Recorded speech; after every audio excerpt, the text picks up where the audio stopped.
Jaz sem Lisa, sem ustanoviteljica Rasturi na maturi. Z mano je tukajle še Aljaž, ki je naš profesor matematike. Tako da Aljaž vas bo danes popeljal čez vse, kar rabite vedeti in vam dal ful enih, uporabnih nasvetov. Z nami sta pa še Simon in Alma iz DOS-a. Tako da jaz bi kar predala besedo na začetku za par minut k njima, potem se spet jaz malo nazaj javim za minutko in potem prevzame Aljaž in z njim obdelate vse, kar je potrebno. Tako da, evo, Simon in Alma, hello, izvolita besedo. Ja, najlepša hvala, Lisa. Ja, mi vam bomo na začetku zelo na kratko predstavili pravzaprav DOS in zakaj je to sodelovanje nastalo.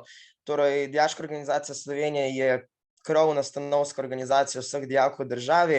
Zdaj tukaj na fotografiji vidite par slik z naših dogodkov, pa lahko gremo kar naprej. Torej, mi povezujemo in združujemo, kot že rečeno, vse dijake v državi. Vi se na nas lahko obrnete v primeru kakršnihkoli težav z idejami, s predlogi. Organiziramo različne dogodke, imamo nekaj stalnih projektov, pa lahko gremo potem kar naprej.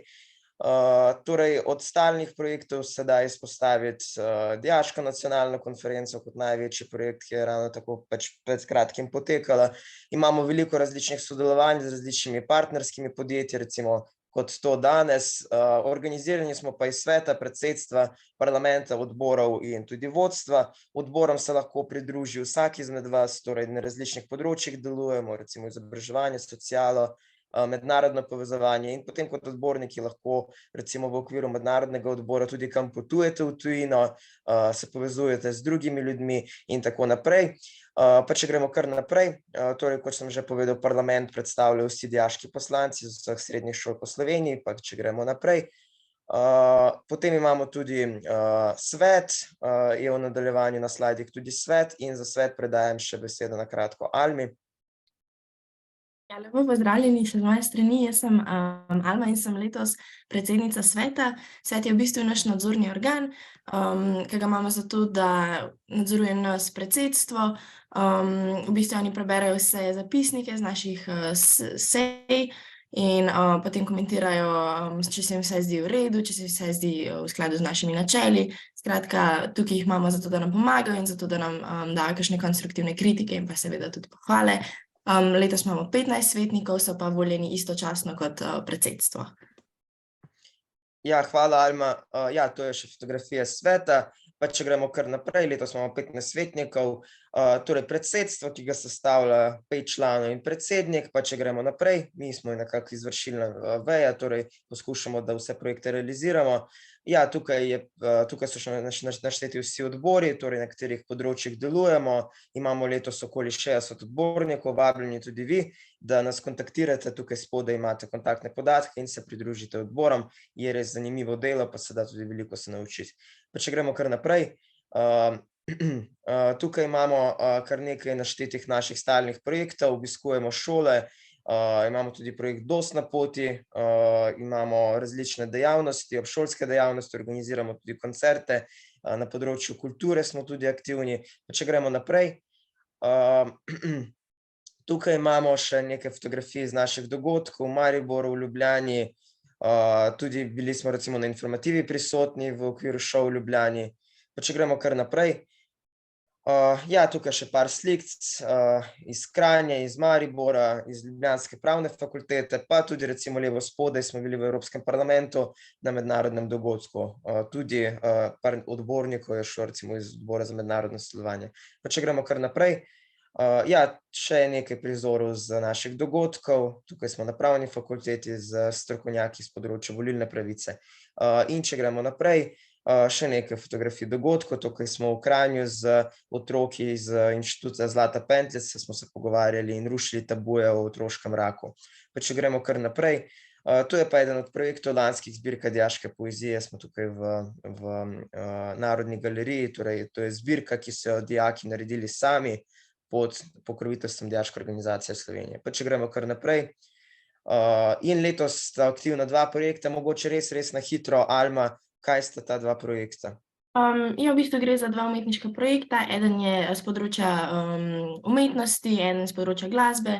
Bomo v bistvu pripravili eno tako razstavo in album. Vabljeni vsi, da tudi sodelujete, če imate slučajno interes. Ja. Ok, hvala. Potem več podatkov pa najdete v nadaljevanju tudi o teh projektih. Zdaj pa še Alma na kratko o letošnji varuhinji dijakovih pravic, pa kaj sploh to je, in jaz mislim, da je to tudi najpomembnejše za vse, da veste. Ja, hvala, Simon. Mi imamo na Dijaški organizaciji Slovenije tudi varuha dijakovih pravic. V letošnjem mandatu je to Živa Dokl, njeni podatki so zapisani gor na PowerPointu. Je v bistvu popolnoma brezplačna pomoč za dijake, v primeru, da se vam v šoli dogajajo kakršnekoli nepravičnosti, jo lahko kadarkoli kontaktirate in ona pol ureja to naprej z vodstvom šole, v primeru, da pride do kakršnihkoli zapletov, ostanete anonimni, je pa tudi popolnoma brezplačno. Ja, hvala, Ajme, pač zdaj, če gremo čisto na še zadnji slajd, torej še naprej. Ja, tukaj najdete še nekaj naših kontaktnih podatkov. Jaz vas res vse vabim, da nam sledite na družbenih omrežjih, na Instagramu, Facebooku. Na ta način boste res na tekočem, tudi o takšnih dogodkih, kot je današnji, recimo sodelovanje z Rasturi na maturi. Pišite nam na infomail, info@dijaška.org. Na naši spletni strani najdete tudi vse posnetke, recimo od Rasturi na maturi za nazaj. Skratka, vse aktualne zadeve so vam na voljo. Tako da lepo vabljeni, zdaj pa uživajte v pripravah na matematiko. Lepo se imejte. Srečno. Odlično, hvala, Simon. Evo, zdaj pa še jaz 1 minutko porabim, da vsem tistim, ki mogoče še sploh ne veste, kaj je Rasturi na maturi, samo na hitrico povem, jaz imam samo en slajd, tako da bo hiter. Se pravi, platforma Rasturi na maturi je namenjena v bistvu čisto vsem dijakom, se pravi ne samo 4. letnikom, tako kot se mogoče zdi po imenu, ampak je res za vse od 1. do 4. In gor so v bistvu posneti videi kratki oziroma razlage kratke in jedrnate za v bistvu vsa 4 leta gimnazije in srednje šole, se pravi za matematiko, slovenščino in angleščino. Imate v bistvu vso šolsko snov posneto gor v kratkih videih, pol so webinarji, kjer vam v bistvu dajemo neke bolj praktične nasvete, ne vem, kako se učiti kakšno snov, kako se lotiti kakšnih nalog in tako naprej. Gor so tudi zapiski za vsako snov in vaje, ki jih lahko sproti rešujete. Tako da ja, tudi mi imamo na socialnih omrežjih ogromno enih uporabnih informacij, se pravi ne samo šolske snovi, ampak dejansko vse stvari, ki pomagajo pri tem, da se, ne vem, dobro učite, da se dobro počutite, da imate vse lepo urejeno v življenju, tako da vam pomagamo na vseh področjih. Najbolj smo aktivni na Instagramu in na TikToku, tako da nas lahko tam spremljate. Smo pa v okviru sodelovanja z DOS-om naredili eno posebno akcijo, ki se precej splača, kakor vidite ceno, da v bistvu dostopate lahko do čisto vseh vsebin na naši platformi, se pravi vsa 4 leta za vse 3 predmete je namesto 200 evrov 75 evrov, tako da razmislite, če se vam bo zdelo to primerno. Jaz mislim, da je zelo uporabno in tudi vsi ostali naši uporabniki, ki že se učijo s pomočjo naše platforme, so res navdušeni, tako da to nas pa v bistvu najbolj veseli. Evo, zdaj pa jaz predajam besedo Aljažu, zaradi kogar ste itak danes sem prišli in boste z njim šli malo čez to, kako izgleda matematika na maturi in še ene par zelo uporabnih nasvetov vam bo dal. Kaj sem še hotela reči? Mogoče samo še ta malenkost, da to prezentacijo snemamo. To pa izključno zato, ker bomo posnetek tudi kasneje naložili na spletno stran dijaške organizacije, tako da veste, da mogoče lahko še dan pred matematiko pogledate tole še enkrat, da osvežite spomin. Evo, zdaj pa I'm out. Uživajte danes, lepe praznike vam želim, ta vikend prihajajoči, podaljšan vikend in Aljaž, tebi predajam besedo. Živjo, torej pozdrav tudi z moje strani. Zdaj, cilj današnjih teh pol ure, mogoče 45 minut je, da malo spoznamo, kako je sploh sestavljen tale izpit iz matematike, da boste imeli občutek, kakšne naloge se pojavljajo, kako je strukturiran, da se boste nekako znali potem pravilno pripraviti. In današnja ura, oziroma teh pol ure bo potekala na tak način, da bomo najprej si pogledali samo strukturo mature, torej kako je sestavljena z izpiti. Spoznali bomo, da sta dve izpitne pole, pa še ustni izpit. In na teh izpitnih polah se pojavljajo različni tipi nalog. Te tri tipe nalog si bomo tudi mi pogledali, pa pogledali, kako so sestavljeni, pa na kaj morate biti pri takih nalogah pozorni. In zaključili bomo nekako s tem, da malo ponovimo, kako v bistvu sploh rešujemo matematične naloge in kako si lahko tudi z nekimi določenimi stvarmi pomagate pri reševanju matematične mature, kar lahko povem, da ni nekaj precej težka, mogoče ta največja težavnost ta, da morate znati zelo velik sklop snovi naenkrat, ampak naloge so pa sigurno lažje, kakor pa na vaših testih. In pa seveda na koncu, če boste imeli še kakršnokoli vprašanja, lahko komu v chat napišete ali pa se javite, pa vam bom poskusil odgovoriti na tale vprašanja. Torej, naša prva stvar je, da spoznamo, kako je sploh matura sestavljena. To zdaj tukaj govorim predvsem za gimnazije. Na poklicnih šolah se večinoma v bistvu piše samo osnovno raven, medtem ko pa na gimnazijah, verjetno poznate tudi iz matematike, iz slovenščine pa angleščine, da se pa izpit loči na osnovno in pa na višjo raven. Na osnovni ravni lahko pridobite 5 točk, medtem ko na višji ravni pa 8 točk. Sedaj, osnovna raven je sestavljena iz dveh izpitnih pol. Prva izpitna pola predstavlja 40% vseh možnih točk in je pa sestavljena iz 8 kratkih nalog in pa 6 krajših strukturiranih nalog. Pomen teh nalog bomo povedali v naslednjem poglavju. Tukaj je samo pomembno, da v bistvu tele kratke naloge so najlažje naloge, medtem ko tele krajše strukturirane naloge so malenkost težje. Poleg te prve pole potem odpišete tudi drugo polo, ki ima identično strukturo in pa čaka vas še na koncu še ustni izpit, ki predstavlja 20% vseh točk in tukaj boste dobili pa 3 vprašanja, ki sestavljajo neka teoretična znanja o vseh snoveh matematike in poleg tega teoretičnega znanja morate tudi še pokazati, da znate neke preproste naloge iz tiste teme rešiti. Višja raven je sestavljena identično, se pravi, še enkrat se pojavljata 2 izpitne poli. Edina razlika je, da se tukaj razlikuje vsebina teh pol. Tukaj morate rešiti 6 krajših strukturiranih nalog in pa 2 strukturirani nalogi.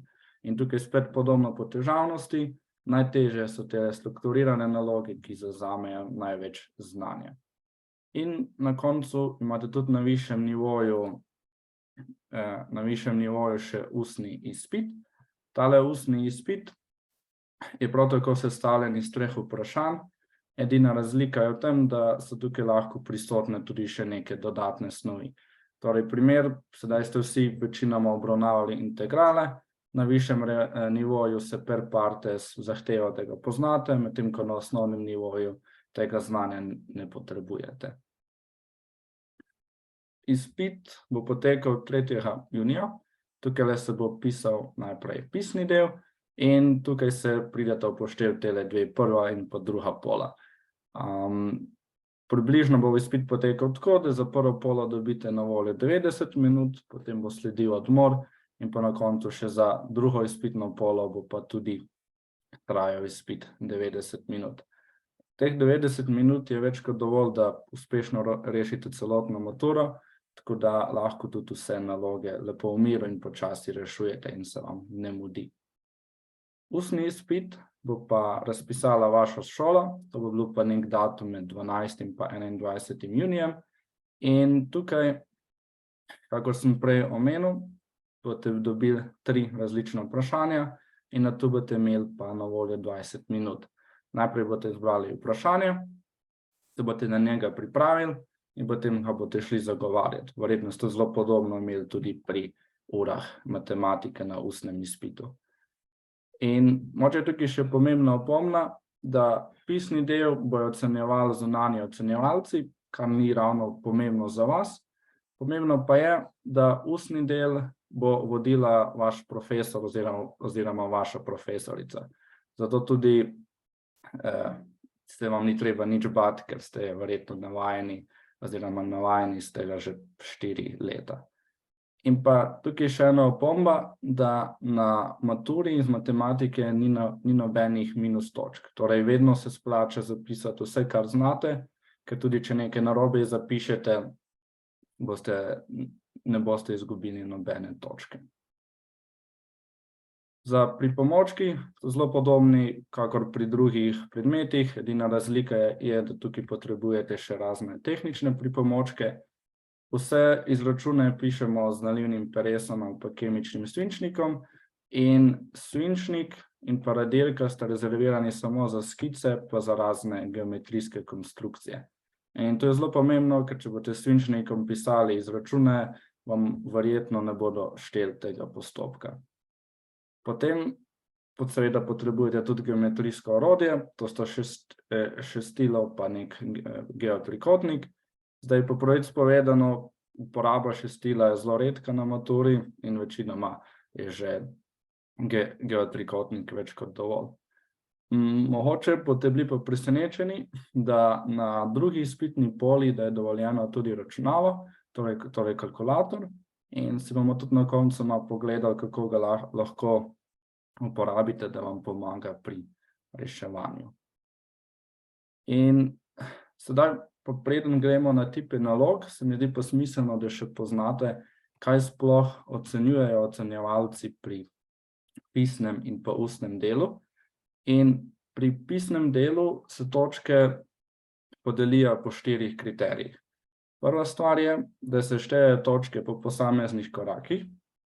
Torej, če si predstavljate, da imate nek daljši račun, se potem za določene dosežke v tistem računu da posamezne točke. Potem se dajo točke za uporabo formul, kar je izredno pomembno je, da tudi če neka naloga ne znate rešiti, lahko vsaj zapišete neke formule iz tiste snovi, ker če boste tam zapisali tisto formulo, ki naj bi jo pač uporabili pri reševanju tiste naloge, boste vsaj za to dobili neko točko. Seveda je zelo pomembno, da predstavite neko jasno rešitev do zaključenega problema, zaradi tega, ker če se bo kar nekje pojavil samo rezultat, brez nekega izračuna ali pa argumentov, zakaj ste prišli do tazga rezultata, v tem primeru ne boste dobili vseh točk. In pa, če naloga od vas zahteva neko skico ali pa konstrukcijo, dobite točke že samo za tale skico ali pa konstrukcijo in zaradi tega se tukaj še ocenjuje uporaba geometrijskega orodja. Pri ustnem delu je pa najbolj pomembno tako korektno matematično izražanje. Sedaj, ta ustni izpit vas bo vodil vaš profesor, pa profesorica, pa verjetno sami veste, koliko je strog glede tega korektnega matematičnega izražanja, ampak poskusite se, ko se boste učili ustni del, naučiti neke tele pravilne matematične definicije. Kot primer, za vektorje, vsak verjetno vektorje predstavlja kot neke puščice, ampak tu za izpit ni dovolj in morate dati neko točno definicijo, ki je v tem primeru, da je vektor neka usmerjena daljica. In se mi zdi kar zelo pomembno, da ko se učite za ustni del mature, da pazite na te stvari.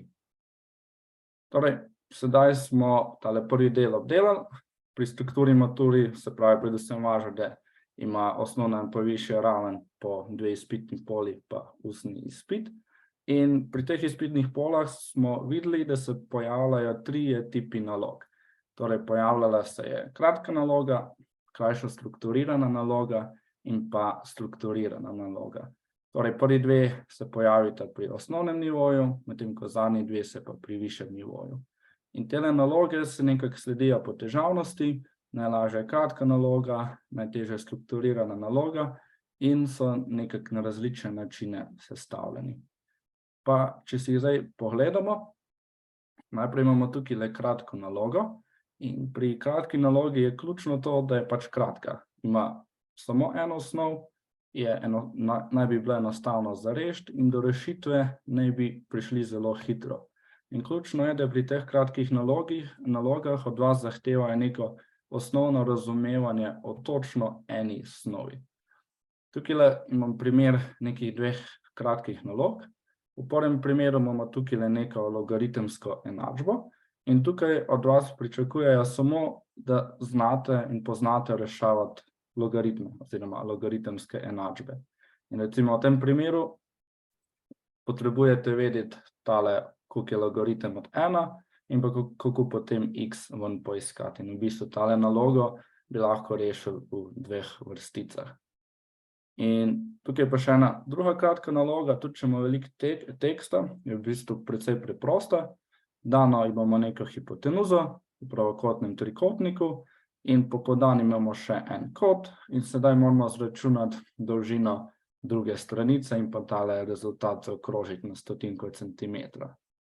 Tukaj recimo od vas preverjajo znanje o pravokotnem trikotniku in pa kotnih funkcijah. Torej imamo neko hipotenuzo, pravokotni trikotnik, pa nek kot in tukaj se od vas zahteva, da pač pravilno vstavite v neko kotno funkcijo tele podatke in da dobite ven še tale manjkajočo stranico. Potem krajša strukturirana naloga se pojavi na obe dveh ravneh in tukaj je pa ključno to, da tele naloge že povezujejo več snovi hkrati. Ali pa je sestavljeno iz ene snovi, ampak ima več podsnovi, kjer je cilj, da nekako preverjajo neko bolj poglobljeno znanje o tisti snovi. In zaradi tega tudi postopek poteka v večjih korakih in pa mogoče se tudi navezuje neke ugotovitve iz prvega dela, se potem navezuje na ugotovitve iz drugega dela. In tukaj je ključno, da od vas preverja, da znate različna poglavja iz matematike ustrezno med seboj povezovati. Zdaj tukaj tale prva je nek dober primer take krajše strukturirane naloge. Smo v ravnini, dan imamo nek koordinatni sistem in naša prva naloga v tem primeru je, da narišemo neko krožnico. Ko imamo tole krožnico narisano, moramo računsko pokazati, da je tale točka na tele krožnici in pa še zapisati moramo koordinato točke B, če vemo, da je tetiva AB primer krožnice. V tem primeru je tale naloga sestavljena iz 3 delov. Najprej od vas preverjajo znanje o stožnic, da znate s pomočjo popolnih kvadratov narisati tale krožnico. Potem morate znanje iz enačb pokazati, da je res tale točka na tele krožnici. Potem pa še v bistvu neko znanje iz geometrije pride, da veste, kaj je primer krožnice in pa da znate si nekako predstavljati oziroma narisati, kje se tale točka B pojavi. In tukaj tale naloga se pravi sestavljena iz večjih korakov in tukaj tudi treba znanje in iz stožnic, in iz geometrije, pa in iz enačb. Podobno je tudi tale druga naloga, kjer se pa obe dva dela naloge ukvarjata z geometrijo v prostoru, se ukvarjamo z nekim valjem in moramo recimo izračunati njegovo višino glede na točno določene podatke in pa še njegov polmer glede na določene podatke. Potem so pa tukaj še strukturirane naloge, to so pa naloge v bistvu za višji nivo. Ko sem jaz pisal maturo, je bila to prav posebna pola, kjer so bile podane take naloge.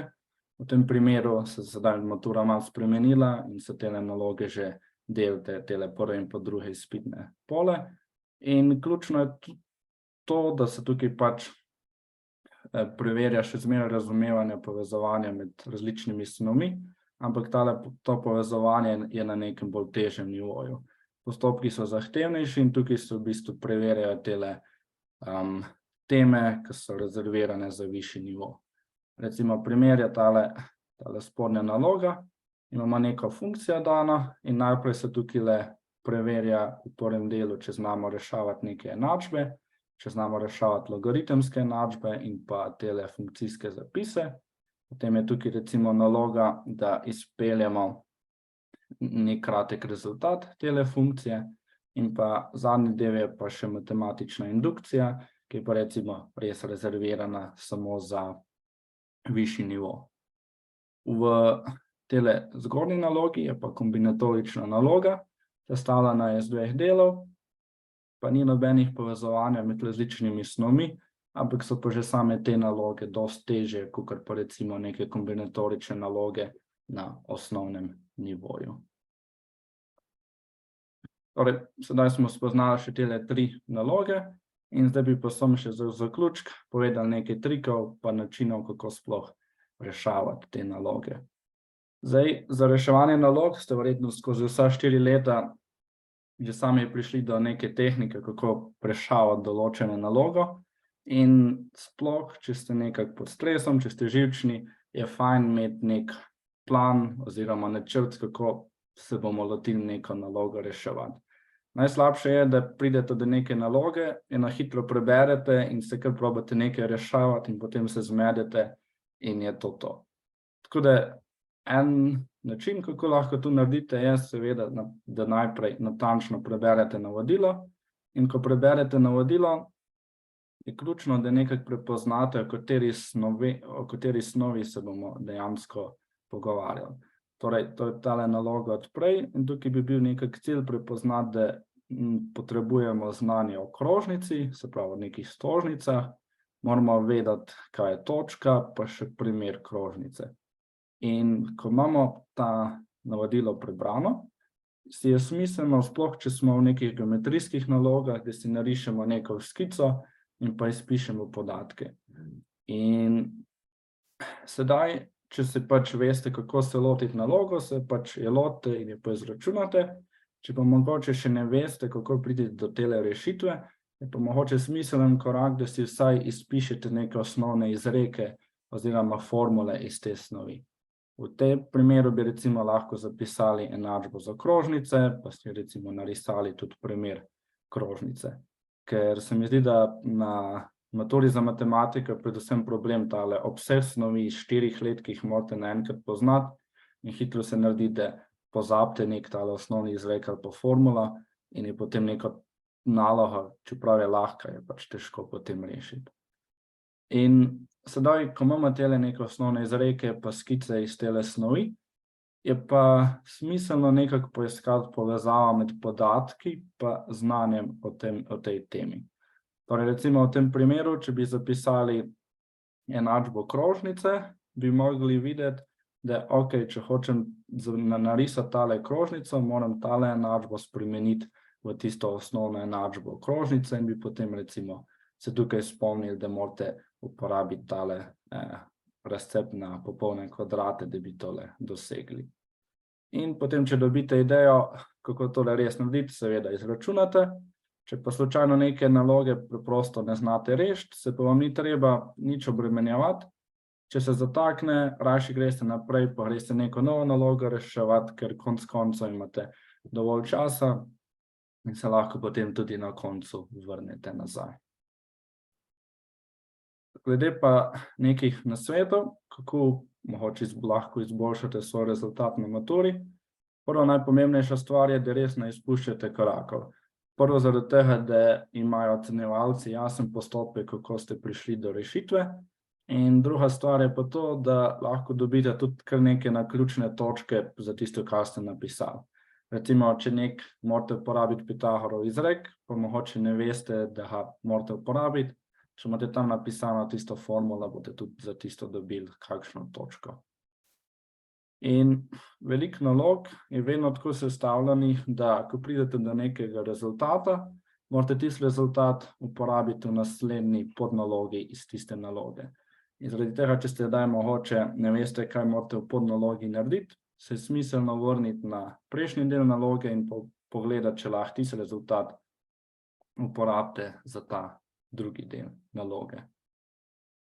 In sedaj ta tretji nasvet je predvsem v tem primeru, da če ne veste, kako bi se lotili neke naloge, lahko vedno si izpišete neke formule ali pa neko znanje ponudite v tisti snovi In ponavadi je cilj, da ciljamo na tisti postopek za reševanje nalog, ki bo uporabil čim več vrednosti v naši nalogi.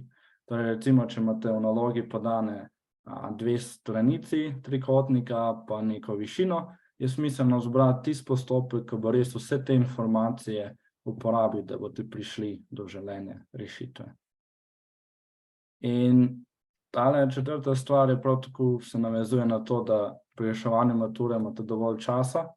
Zato je smiselno, da le počasi rešujete, pa natančno rešujete, da boste tam, kjer znate, res dobili vse možne točke. In pa velikokrat se pojavi v nalogah, da je treba rezultat zapisati na točno določen način, torej ali da morate pravilno zaokrožiti rezultat, ali pa da ga morate zapisati v radijanih, v stopinjah, ali pa recimo na minute, na sekunde. In dajte biti res pozorni, da zapišete rezultat na tak način, ker če ga ne boste dobili tiste zaključne točke o pravilnem rezultatu. Ker tudi, če ste pravilno zračunali, pa ga niste pravilno zapisali, ne boste dobili točk. Tam sem tudi prej omenil, da na drugi izpitni poli imate dostop do kalkulatorja, do računala, in ta kalkulator lahko uporabljate za več različnih zadev. Seveda vsi poznamo, da je, ko imamo kalkulator zraven, potem tudi 1 + 1 zračunamo na kalkulator in vedno lahko potem s kalkulatorjem preverjate svoje rezultate. Potem recimo neka smiselna stvar za uporabo kalkulatorja je recimo pretvorbe med radijani ali pa stopinjami. Lahko pretvarjate tudi še med kakšnimi drugimi merskimi enotami. In pa smiselna je tudi uporaba za neke pozabljene vrednosti. Recimo, veliko teh kalkulatorjev se da nastaviti na tak način, da vam rezultat vrne v ulomkih. In recimo, če imate nek za izračunati kosinus 45 stopinj, pa ne veste, koliko je vrednost tega, ste pač pozabili. V tem primeru lahko tole vtipkate v kalkulator in res vam dobite koren iz 2 iz polovic, ki je iz tiste tabele, ki ste se jo učili v šoli. In pa mogoče še en nasvet, zdaj je že april, zdaj imate polno dela z esejem, ampak tako za nekaj generalno, kako se je smiselno pripraviti na tale mature iz matematike, je verjetno najbolj smiselno, da greste od ene teme do druge teme, nekako pogledate tisto osnov tam, tiste osnovne formule, pa tele osnovne koncepte pri tistih snovi. In potem je pa smiselno, da greste na stran od RIC-a, si date dol stare pole in si tam v bistvu preizkusite tele naloge, ki so pač del tiste snovi, ki jo takrat vadite. In ko pa nekako ponovite vse teme, pa pred koncem, pred izpitom iz mature, je pa smiselno, da si vzamete neko celotno polo in pač vadite z omejenim časom na tistih polah, da dobite občutek, koliko časa imate za reševanje posamezne naloge, in pa smiselno je tudi točno naštudirati, kakšen list z enačbami dobite že na maturitetni poli. Tam so neke enačbe, kam lahko mogoče pridejo prav, in da se jih ni treba na pamet naučiti, lahko kar uporabljate tisti list. Za ustno maturo, če je komu všeč, lahko jo vadite v paru ali pa skupini, da se drug med drugim izprašujete. In še enkrat bi tukaj opozoril na to, da zahteva neko konkretno matematično izražanje. In pri ustni maturi vam pa zelo pride prav tale seznam vprašanj, ki je objavljen na RIC-u. In tam imate v bistvu vse tale vprašanja, ki se lahko pojavlja na maturi zapisane, in se res lahko prek tistih vprašanj pripravite na to maturo. In pa sigurno, če tudi greste na internet, verjetno se na študentski.net tudi dobi skripta, kjer so vsi te vprašanji, imajo že zraven odgovore in pa vse primere, in se lahko tudi po tisti skripti učite. Vse jaz se spomnim, da sem se na tak način pripravljal. In to je to. Zdaj, če imate kakšnokoli vprašanja, ste povabljeni, da jih zapišete, jih z veseljem odgovorim, in pa upam, da ste nekako dobili občutek, kako matura iz matematike poteka, pa lahko res še enkrat opozorim, da ta naloge so precej lažje, kakor pa na vaših testih iz matematike. Edini problem je, da je res obsežna snov 4 let in je verjetno to bolj izziv za naučiti, kakor pa težavnost samih nalog. Tako da, če zdaj ima kakršnokoli vprašanja, lahko še napiše v chat ali pa se kar javi prek mikrofona.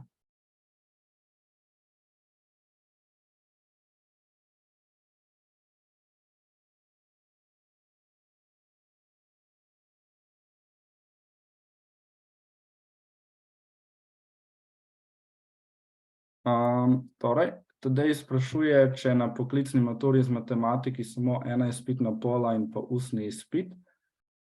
Po pravici povedano, vem, da ustni izpit je, ena izpitna pola je vsej, ne vem pa, če sta 2 izpitne pole.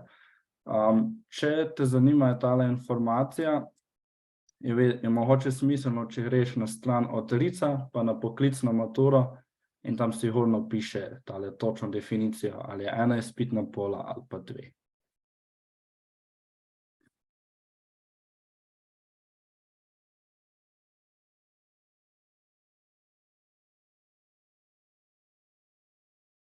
To je tudi mogoče za vse tele, ki ste še tukaj. Če imate kakšnokoli vprašanje od mature, lahko seveda vprašate učitelja, ampak če za neka taka tehnična stvar, lahko res greste na tale stran od RIC-a, ker so res vsi podatki, vse stare mature, in če vas kaj zanima, si lahko tam preberete in je to. Mislim, Miha sprašuje, koliko procentov zadostuje za pogojno 2. Mislim, da je tole odvisno od povprečja celotne države, ampak torej odvisno od uspešnosti generacije se potem naredi tale normalna krivulja in verjetno se že za neko tale pogojno napredovanje verjetno zadostuje tudi že tam okoli 45%.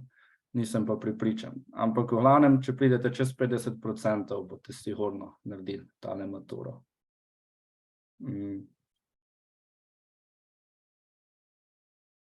In za Kristino zelo podoben odgovor. Kristina sprašuje, koliko točk moraš imeti za 5 na osnovni ravni, oziroma koliko jih lahko še izgubiš.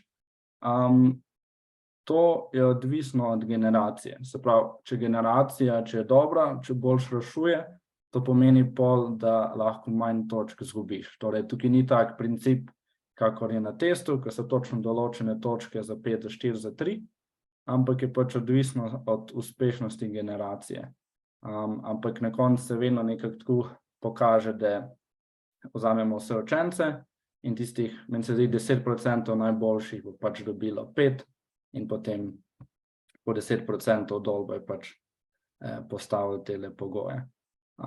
Mislim, da na RIC-u so za stare mature, če greste pogledati, so neki tele celotne tabele, pa neka statistična analiza, koliko točk se potrebuje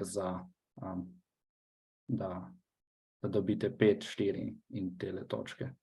Ampak načeloma se lahko orientirate približno po testih, se pravi, nekak 90% točk je potrebnih, da dobite 5.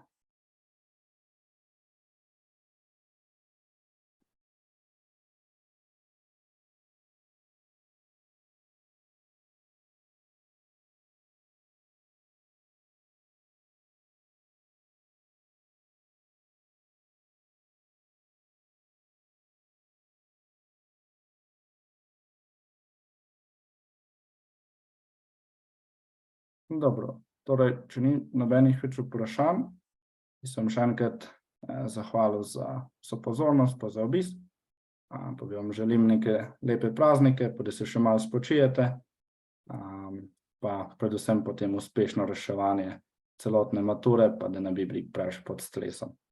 Tako da, lep dan, pa hvala za posluh, pa vse skupaj.